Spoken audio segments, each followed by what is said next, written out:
Hello friends, आज हमारे background में आपको गाड़ी दिख रही है मारुति ब्रेजा, और इस ब्रेजा में रोजर ऐप हम कॉइल स्प्रिंग इंस्टॉल करेंगे। देखो ये कॉइल स्प्रिंग कई लोगों को कुछ फायदा देते हैं, कई लोग कहते हैं यार बहुत बेकार है। एक्चुअल में किसी गाड़ी में तो ये अच्छा काम कर जाता है, किसी गाड़ी में लगाने में पैसे बर्बाद ही होते हैं क्योंकि उसके सस्पेंशन पहले से ही अच्छे ट्यून किए हुए होते हैं। तब ये कॉइल स्प्रिंग इस गाड़ी में लगाने के बाद कुछ लोगों का ये भी विचार है कि गाड़ी की थोड़ी सी हाइट बढ़ जाती है। हो सकता है कुछ लोगों ने पुरानी वीडियो में देखा हो, मैंने अमेज में भी यही लगाए थे और उसमें हाइट थोड़ी सी बढ़ गई थी, लेकिन एक्चुअल में कितनी बड़ी थी हर गाड़ी में अलग अलग है। और बैठने के बाद भी क्या ऊंची रहती है, क्योंकि हमको दिख रहा है कि यार थोड़ी सी हाइट बढ़ी है, लेकिन पैसेंजर जब बैठता है उसके बाद डिफरेंस क्या आता है। आज की वीडियो में सारी चीजें डिटेल में दिखाऊंगा आपको, क्रिस्टल क्लियर। हम पहले हाइट नापेंगे गाड़ी की नीचे से कितनी है बिना ये लगाए हुए, फिर उसके बाद व्हील आर्च से और व्हील तक का डिफरेंस देखेंगे कितना है, और उसके बाद हम इस कॉइल स्प्रिंग को इंस्टॉल करेंगे। इंस्टॉल करने का तरीका आपको दिखाएंगे, दोबारा से हाइट को मेजर करेंगे, डिफरेंस कितना आता है, और सबसे बड़ी चीज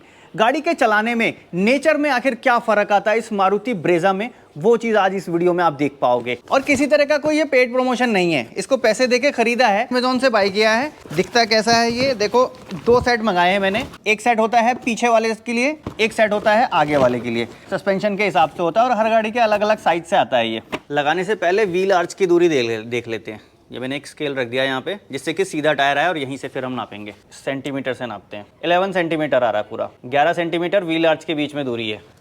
अभी पीछे वाले व्हील का भी ऐसे ही ले लेते हैं, 11 सेंटीमीटर है जी, यहाँ पे भी दोनों का 11 सेंटीमीटर आ गया। एक बार यहाँ की भी हाइट ले लेंगे कितनी है, इसका लूँगा मैं इस वाले सेंटर को 24.5 सेंटीमीटर मानेंगे इसको हम। ये यहाँ पे आया है, सेंटर नाप लिया हमने, इस आर्च की दूरी भी नाप ली। अब एक काम करते हैं अशोक भाई, तुम पीछे बैठ जाओ जरा। बैठने के बाद गाड़ी कितनी दबती है, क्या फ़र्क पड़ता है। हाँ बंद करो, अब देखते हैं कितना आता है। एक आदमी बैठने के बाद देखो जी 10 सेंटीमीटर हो गया, 1 सेंटीमीटर का फ़र्क आया बैठने के बाद। नीचे कितना डिफरेंस आया बैठने के बाद, ठीक 24। ये मेरी फिंगर है ना, देखो ये 24 आया है ठीक, यानी कि आधा सेंटीमीटर यहाँ से डाउन हुआ और 1 सेंटीमीटर व्हील आर्च से डाउन। चलो अभी फटाफट इसको लगाते हैं हम। पहले हमने यही प्रोडक्ट एक अमेज में भी इंस्टॉल किए थे, वो वीडियो नहीं देखी तो एक बार वो वीडियो भी जाके देख लेना। अभी इसका परफॉर्मेंस भी आपको दिखाएंगे, इसमें क्या चेंजेस आते हैं। अभी मुझे आइडिया नहीं है क्या चेंज आने वाले हैं, वैसे ये गाड़ी स्टेबल है, सब कुछ बढ़िया चलता है, लेकिन इसके बाद क्या वर्थ है या नहीं है वो चीज़ें बताता हूँ।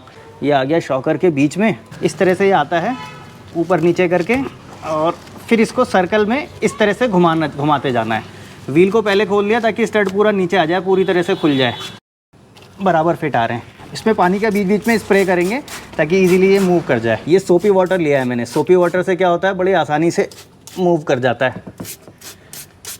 ये देखो, अब ये सोपी वाटर लगाने के बाद कितना इजीली चला गया। वहाँ देखो वापस आने दिख लगा, उस तरफ आ गया। थोड़ा सा घुमाएंगे जब पूरा लॉक हो जाएगा। अभी देखो इतना बाकी है, ये यहाँ से एक बार इसको फिर से ऐसे मूव करा लेंगे।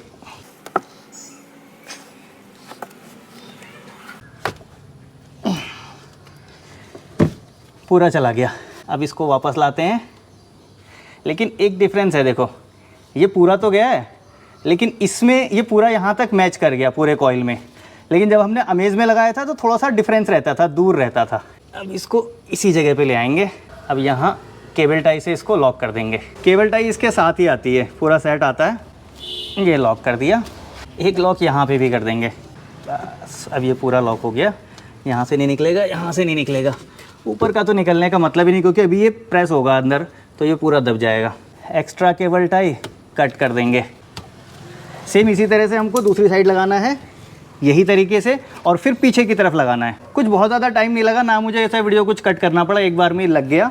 हाँ अमेज के टाइम थोड़ा सा हार्ड पड़ा था, बट इसमें इतना हार्ड नहीं लगा। अभी देखो ये रियर व्हील में भी हमने लगा दिया। रियर में क्या होता है, स्टड अलग होते हैं, स्प्रिंग अलग होता है इसमें। ये स्प्रिंग में लगा के केबल टाई लॉक हो गया, और इस तरह से हम चारों व्हील में लगा चुके हैं। लास्ट है अब ये टायर फिट कर देंगे। अब मैं आपको दिखाई देता हूँ, देखो ये फ्रंट लगाया था हमने, रियर वो दिखा दिया। इस साइड के फ्रंट में ये देखो ये कॉइल लगा हुआ है, रियर साइड पीछे से दिखेगा आपको क्योंकि हमने टायर लगा दिया है, कॉइल नीचे है। ये देखो कॉइल लग गए। अब है हमारा मेन काम, इसका मेजरमेंट लेना। एक्चुअल में जो पहले मेजरमेंट लिया था हमने वीडियो में भी दिखाया था, पहले भी मैंने यहाँ पे ऐसे रखा था सेंटर पे। पहला सबसे हमारा मेजरमेंट होगा आर्च का। वैसे देखने में मतलब दूर से देखो तो फील हो रहा है कि हाँ कुछ तो बड़ा है, लेकिन प्रैक्टिकल कितना बड़ा है वो नाप के दिखा देता हूँ आपको।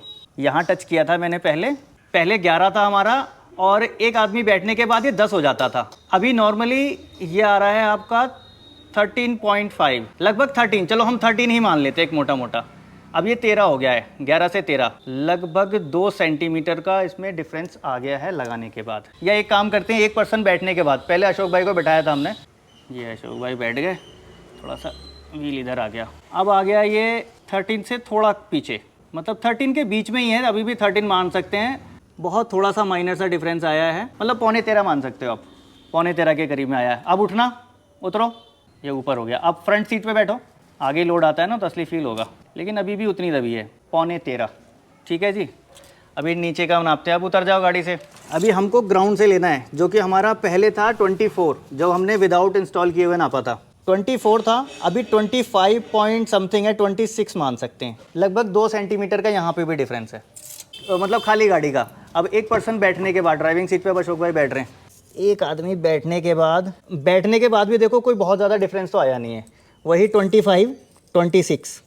देखो मेजरमेंट मैंने आपको दिखा दिया, बिल्कुल रियल जैसा था आपके सामने। अब एक बार रोड पे टेस्ट ड्राइव लेते हैं, आखिर नेचर में क्या चेंज आता है। मेन चीज़ तो वो है कि नेचर में क्या फील आ रहा है। अगर अच्छा फील आएगा तब तो आप ब्रेजा में लगा सकते हो, और नहीं आएगा तो पैसे बर्बाद करने की ज़रूरत नहीं है जी। चलते हैं टेस्ट ड्राइव पे, फिर आपको दिखाते हैं। अभी एक्चुअल में रात हो गई है, मॉर्निंग में चलेंगे। अब चलते हैं, इसको गाड़ी को ड्राइव करते हैं रोड पे, और एक्सपीरियंस आपके साथ शेयर करता हूँ जैसा मुझे फील होता है एज इट इज।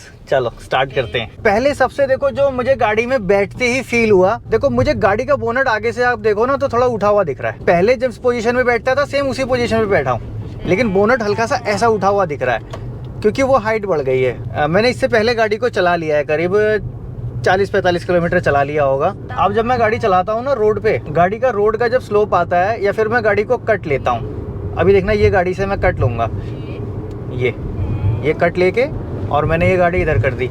गाड़ी झूलती कम है, बॉडी रोल जिसको आप बोलोगे वो बॉडी रोल पहले ब्रेजा में नहीं था, लेकिन अब मुझे फील हो रहा है कि अब उससे भी कम हो गया। एक वो सिडेन जैसे आसपास पहुँच गया है, ये बॉडी रोल वाली चीज़ खत्म हो गई। दूसरा इस टाइप के एक ब्रेकर आते हैं स्टेपर्स जैसे, गाड़ी ऊपर से ग्लाइड करती हुई जा रही है, नहीं तो टायर की थोड़ी सी आवाज़ आती थी। बड़े ब्रेकर जो पहले बहुत कुदा देते थे, अब इतना ज़्यादा नहीं कुदा रहे हैं। कुछ ब्रेकर ऐसे होते हैं जो छोटे मतलब मीडियम आकार के होते हैं, आप उस पर फुल स्पीड में भगाओ या तो बिल्कुल धीरे धीरे निकालो, वो वाले ब्रेकर। मैंने देखा वो वाले ब्रेकर पे ना गाड़ी ऊपर से ऐसे कर ऐसे निकल जा रही है। अभी वो ब्रेकर आता है तो मैं आपको दिखाता हूँ। बाकी देखो इसका जो प्राइस है, जितनी कीमत में आता है, मुझे कीमत ज़्यादा लगती है, सीधी सी बात है। तो ये कीमत बहुत ज़्यादा हो जाती है, इतने में तो शॉकर आ जाता है जी। अगर ये सस्ता थोड़ा होता तो मैं ये कहता कि वैल्यू फॉर मनी है, लेकिन वैल्यू फॉर मनी मैं अभी भी नहीं कह पा रहा हूँ उस ब्रेजा के लिए। अब देखो इसको लोग लगाते क्यों हैं, उनको लगाने का एक क्राइटेरिया होता है कि साहब मुझे ना थोड़ी सी हाइट बढ़ानी है गाड़ी की, या फिर लोगों को थोड़ा सा भारीपन चाहिए होता है गाड़ी में, तब लगाते हैं। वो भारीपन एक्चुअल में आता है। ये गाड़ी जब हम पहले चलाते थे तो एकदम लाइट फीलिंग आती थी, लेकिन अब थोड़ी सी भारी फीलिंग आ रही है मुझे ऐसा लग रहा है कि हाँ ये मैं कोई भारी गाड़ी चला रहा हूँ। और एक डिफरेंस जो मैंने फील किया वो मुझे लगता ही नहीं था कि फील होगा। आपको मालूम है ब्रेजा में एक रोड नॉइज़ की आवाज़ आती है, ओवर इन्फ्लेट टायर वाली, वो आवाज़ कम है, मतलब पूरी तरह से तो ख़त्म नहीं हुई, लेकिन वो आवाज़ कम है। ये बीच में जो ये स्टॉपर्स लगे रहते हैं, बीच में ही रिफ्लेक्टर होते हैं रोड पे, देखो इस पर मैं चलाता हूँ गाड़ी,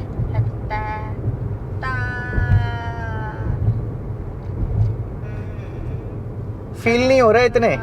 देखा मैं उतने से शांत था, आपने सुना, उतने फील नहीं हो रहे, नहीं तो इससे पहले घट ऐसे आवाज़ करते थे ये। तो ये फ़र्क है, आप लगाओगे तो आपको एक तो गाड़ी में थोड़ा सा भारीपन फील होगा, दूसरा जो बचा कुचा बॉडी रोल थोड़ा बहुत हुआ भी करता था गाड़ी में वो चला जाएगा। एज ए सेडान इसको आप चलाओगे, हाई स्पीड में थोड़ा सा कॉन्फिडेंस आता है। जब गाड़ी स्टेबल होती है ना तो हाई स्पीड में कॉन्फिडेंस ज़्यादा आता है। जो गाड़ियाँ झूलती हैं हाई स्पीड में, बंदा उन स्टीयरिंग को ऐसे पकड़ के बैठ जाता है। सफारी का याद करना, सफारी जब चलाओगे ना तो बंदा ऐसे बैठ जाता है 100 के ऊपर, यार वो ऐसा ना हो जाए। अब वाली सफारी में थोड़ा कम है, पहले वाली जो सफारी थी जो टाटा सफारी के नाम से फेमस थी, उसकी थोड़ा सा कॉन्फिडेंस तो बड़ा है, लेकिन ब्रेजा में उस कॉन्फिडेंस बढ़ाने की ऐसे ज़रूरत थी नहीं। वैसे ही गाड़ी अपने आप में परफेक्ट थी, अगर ना भी लगाते तो ठीक था। अब चलो एक बार आपको मैं ख़राब रास्तों का फील दिखा देता हूँ, जो बिल्कुल कच्ची रोडें होती हैं उन पे मैं क्या फील करता हूँ। रोड देख लो आप सामने, ये रोड नहीं है एक्चुअल में, जंगल का टूटा फूटा रास्ता है ये, बस कहीं कहीं रास्ते दिख जाएंगे, बाकी गड्ढे ही हैं। इस वाले रोड पे मतलब आप एक स्पीड ले सकते हो थोड़ी बहुत, जो कि स्पीड लेते समय गाड़ी बहुत ज़्यादा हिलती थी, गड़गड़ करती थी पहले की कंडीशन में, अब वो इतना नहीं कर रही है। और जो बिल्कुल डीप गड्ढे हैं, एक बार यहाँ भी देख लेते हैं। ठीक है, बिल्कुल डीप गड्ढों में गाड़ी जाती है, लेकिन थोड़ा सा मतलब वो झटका वाला फील नहीं आता। पहले ऐसा लगता था हल्की सी गाड़ी जा रही है, गई और एकदम कूदी, वो कूदने वाला फील नहीं है। जाती है तो बस फिर जाती ही है। मतलब ओवरऑल ख़राब रास्तों में भी फीलिंग अच्छी लग रही है मुझे। कुछ ऐसा फ़र्क नहीं लग रहा है कि गलती की है लगा के, मतलब निकाल देने जैसी फीलिंग नहीं है यार। निकाल के फेंक दूंगा मैं तो, बहुत कुछ लोग ऐसा भी लिख रहे थे पिछली बार कमेंट में, मैंने तो 2 दिन में निकाल के फेंक दिए। फिलहाल इसमें वो 2 दिन में निकाल के फेंक देने वाली फीलिंग नहीं है। सबका अपना अपना एक्सपीरियंस होता है। देखो, किसी को कुछ फीलिंग पसंद होती है, किसी को कुछ पसंद होती है। बाकी आप अपने हिसाब से डिसाइड करना जी। देखो, मैं तो एक बता रहा हूँ बस। हाँ, रील शूट हो रही है भाई साहब की। अरे तबला वादन कुछ करते हैं क्या? देखो, लाइव जंगल के बीच में तबला वादन। सुनोगे तो सुन लो। क्या गाड़ी का सस्पेंशन सुन रहे हो? थोड़ी सा सुनो म्यूजिक। मेरी मंजिल है कहाँ, मेरा ठिकाना है कहाँ, सुबह तक तुझसे बिछड़ कर मुझे जाना है कहाँ, सोचने के लिए एक रात का मौका दे दे। हम तेरे शहर में आए हैं मुसाफिर की तरह, हम तेरे शहर में आए हैं मुसाफिर की तरह। Thank you. तो चलो जी, फिलहाल आज की इस वीडियो में इतना ही था। वीडियो अगर अच्छी लगी तो प्लीज़ लाइक ज़रूर करना। मन में कोई सवाल, कोई सुझाव आ गया हो, नीचे कमेंट बॉक्स में लिख देना। मिलूंगा नेक्स्ट वीडियो में ऐसे ही किसी इंटरेस्टिंग टॉपिक के साथ। Thanks for watching.